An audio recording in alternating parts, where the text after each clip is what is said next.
প্রথমেই জানাই সবাইকে আজকে কিন্তু ন্যাচারালি চৈত্র সংক্রান্তি। তো চৈত্র সংক্রান্তি মানে বুঝতেই পারছো বাংলার একটা অনেক বড় উৎসব এবং অনেক বড় একটা ফেস্টিভ্যাল। তো প্রথমেই সবাইকে শুভেচ্ছা জানাচ্ছি চৈত্র সংক্রান্তি। ন্যাচারালি চড়কের মেলাটা দেখতে বিকেলে আসবো, তাই এখন মেলা কভার করছি না, জাস্ট ছোট্ট করে 2-3টে ভিডিও করছি, বাট বিকেলে আসবো। এখন যেটা আসলাম সেটা হলো গিয়ে ছাতুবাবুর বাজারে যে চড়কের পুজোটা হয় না, সেই পুজোটাতে এখন পুজোটা কতদূর হয়েছে না হয়েছে সেটা দেখতে এখন আসলাম। বিরাট বড় মেলা, পুরো বিরাউন স্ট্রিট জুড়েই মেলাটা হয়। তো যদি কেউ দেখতে চাও তবে অবশ্যই কিন্তু আজকে এই মেলাটা একবার দেখতে আসতে পারো।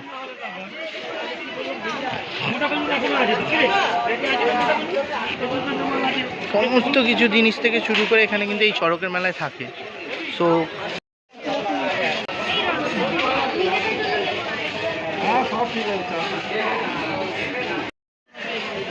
এটা কিন্তু চন্ডিমার জন্য বোধহয় ফার্স্ট টাইম চড়কের মেলা না?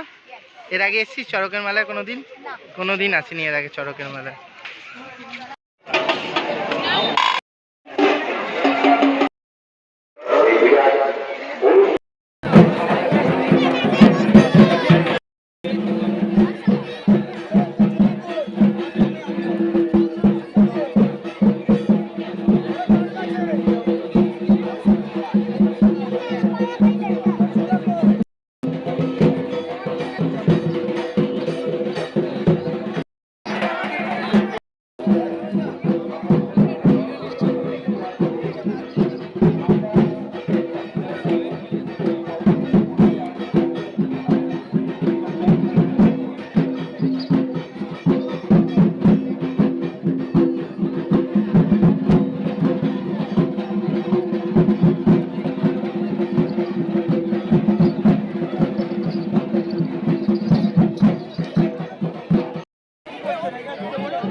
জ্বলবে, রাস্তা লাইট জ্বলবে তো।